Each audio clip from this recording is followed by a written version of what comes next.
ایک بریک لینی ہے. بریک سے پہلے میں ایک چھوٹی سی انفارمیشن آپ کے ساتھ ہوں. ابھی تھوڑی دیر پہلے مجھے ایک ایم این اے صاحب جو ہیں, یہ قریبی پارلیمنٹ لاجز ہیں میرے پیچھے, وہاں سے ان کا میسج آیا جی کہ ان کو گھیرا ڈال لیا گیا ہے اور شاید ان کو گرفتار کر لیا جائے گا. تو میں نے کہا اچھا, ہم نے جی اپنے وہاں پہ کچھ دوستوں کو بھیج دیا, ساتھیوں کو بھیج دیا, اور جب وہ وہاں پہ پہنچے تو پتہ چلا جی کہ وہ جو لوگ ان کو پکڑنے گئے تھے وہ جس جگہ پہ انتظار کر رہے تھے ان کا, وہ ادھر انتظار ہی کرتے رہ گئے, اور ایم این اے صاحب جو ہیں وہ بھیس بدل کے. السلام علیکم ناظرین کرام, میں سلیم ایوان ہوں اور حاضر ہوں ایک نئی ویڈیو لے کے آپ کے سامنے. ناظرین کرام, بغیر وقت ضائع کیے بڑھتے ہیں ویڈیو کی جانب. آپ ذرا ویڈیو دیکھیے پھر اس کے اوپر بات کرتے ہیں. دوسری بات یہ ہے کہ علی امین گنڈا پور صاحب نے اس دن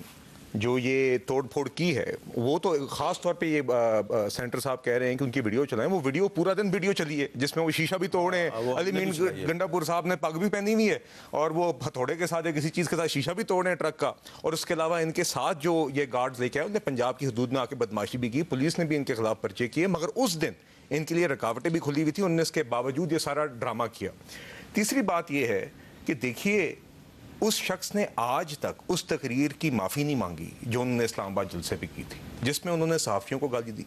انہوں نے فوج کو گالی دی, انہوں نے سیاستدانوں کو گالی دی, انہوں نے عورتوں کو گالی دی, انہوں نے آئین کو گالی دی. اور نہ صرف اس کی انہوں نے معافی نہیں مانگی, انہوں نے کہا میں اس پہ میں کھڑا ہوا بھی ہوں. عمران خان صاحب نے پھر اڈیالہ جیل سے کہا کہ علی امین گنڈا پور نے جو کہا ہے میں اس کو انڈورس کرتا ہوں, اور اگر میری جماعت کا کوئی شخص معافی مانگتا ہے, کیونکہ گوہر خان صاحب نے فلور آف دا ہاؤس پہ کھڑے ہو کے صحافیوں سے معافی مانگی تھی, تو وہ بے شک جماعت چھوڑ جائے. تو یہ اس کا مائنڈ سیٹ ہے. اور علی امین گنڈا پور صاحب نے پھر سے وہی حرکت کی اس دفعہ پھر آ کے, اور بالکل میرے خیال سے مریم نواز صاحبہ بالکل بجا فرمانی. اس دفعہ تو دیکھیے جب لاہور کا جلسہ ہوا بالکل رکاوٹیں کوئی بھی نہیں تھیں. اور آپ مجھے ایک رکاوٹ بتا دیجیے, علی امین گنڈا پور صاحب سمیت کسی کا رستہ نہیں روکا گیا, مگر اس کا ہرگز یہ مطلب نہیں ہے کہ آپ ایک اور صوبے کے چیف ایگزیکٹو ہوتے ہوئے ان اختیارات کا ناجائز فائدہ اٹھا کے آ کے ایک صوبے میں آ کے آئین اور قانون کی دھجیاں اڑائیں, پولیس والوں کے ساتھ بدماشی کریں, لوگوں کی گاڑیوں کے شیشے توڑیں. یہ آئندہ اس کی اجازت نہیں دی جا سکتی. اجازت نہیں دی جا سکتی بالکل کسی بھی شہری کو, جی کسی بھی شخص کو اس طرح آئین اڑانے کی اجازت نہیں دی جا سکتی. اور علی امین گنڈا پور سمیت پنڈی میں 28 نومبر کو پی ٹی آئی کو جلسے کی اجازت ملے گی. یہ دیکھیے, وہ تو اگین انتظامیہ نے لاسٹ ٹائم تو دیکھیے مل گئی تھی نا جی, تو ان کا کیا خیال ہے, وہ اس دن بھی رد کر دیا تھا, پورے پاکستان سے لوگ لانے تھے, تو سامنے ایک جلسی سی ہوئی جو ہمارے ایک عام طور پہ ورکر کنونشن سے بھی کم ہوتے ہیں, ان کے سارے ملک سے ایم این اے 10 15 لوگ شاید مشکل سے گھسیٹ کے کسی طرح لے آئے تھے وہاں پہ. اس سے زیادہ تو لوگ وہاں پہ آئے نہیں, ہم نے تو وہاں پہ لاکھوں کا دیکھنا تھا. میں تو کہتا ہوں ایز اے پولیٹیکل ورکر یہ اپنا شوق بے شک پورا کریں, مگر آئی ایم شیور مگر ساتھ ساتھ ہمیں یہ ضرور دیکھنا ہوگا کہ یہ نہیں ہو سکتا کہ علی امین گنڈا پور صاحب یہ آ کے اسی طرح مادر پہ طرح آزاد آ کے اس طرح پھر سے قانون کی دھجیاں بھی اڑائیں اور بدماشی بھی کریں. اس کی اجازت نہیں ہو سکتی. اچھا بپی صاحب, جو مریم نواز شریف صاحب ہیں انہوں نے آج اپنی حکومت کے مستقبل کے حوالے سے بھی کوئی بات کیا, ذرا وہ بھی سن لیں. مجھے نہیں پتا میں یہاں کتنے سال ہوں, سیاسی جو اپہیول ہے پاکستان میں وہ چلتا رہتا ہے. آج صبح کوئی ایمبیسڈر آئے ہوئے تھے نواز شریف صاحب کے پاس, میں بھی ان کے ساتھ بیٹھی تھی, تو انہوں نے کہا کہ یہ جو سیاسی یہ جو انتشار ہے پاکستان کے اندر, اس کے بارے میں آپ کیسے دیکھتے ہیں. تو نواز شریف صاحب نے کہا کہ ہم اسی انتشار میں بڑے ہوئے ہیں, یہی انتشار میں ہم نے پولیٹیکلی گرو کیا ہے, اور آج بھی ہمارے لیے کوئی نئی بات نہیں ہے, پاکستان میں یہ سدا سے ہوتا ہے. اچھا بپی صاحب, وہ کہہ رہی ہیں مجھے نہیں پتا میں کتنے سال تک حکومت میں ہوں. سال تک ہے, جبکہ آپ کو یاد ہوگا آپ نے کچھ عرصہ پہلے ہمارے پروگرام میں ایک ڈیڈ لائن دی تھی, ذرا وہ بھی سن لیں. آپ کی ڈیڈ لائن کیا ہے؟ پنجاب میں تو کم از کم اکتوبر کے مہینے میں اس وقت نواز شریف صاحب کی یا مسلم لیگ نون کی گورنمنٹ نہیں رہے گی. میں کہتا ہوں اب لکھ کے دے دیں 30 اکتوبر کو مریم نواز شریف صاحبہ چیف منسٹر پنجاب نہیں ہوں گی, اور اصل رولا یہی ہے. اور بار بار یہ میں نے لکھ لیا اور آپ سے دستخط کراؤں گا. جو سٹیٹمنٹ ہے وہ یہی کہہ رہا ہے ایمرجنسی لگ جائے گی, مہربانی کرو ہمیں معاف کرو, ہمیں تنگ نہ کرو, وہ آ جائیں گے. ہمیں نہ کہ ان سے پتا, پہلے بھی وہی بیٹھے, کون سے آپ لوگ بیٹھے ہیں. میرے صاحب یہ ڈیڈ لائن اسی طرح ہی ہے جس طرح ہم نے کہا تھا چھوٹی عید کے بعد آپ دیکھیے گا باہر عوام ہزاروں خواہشیں ایسی کہ ہر خواہش پر دم نکلے. تو اب بپی صاحب 30 اکتوبر قریب آ گیا ہے, آپ اپنے دعوے پہ قائم ہیں؟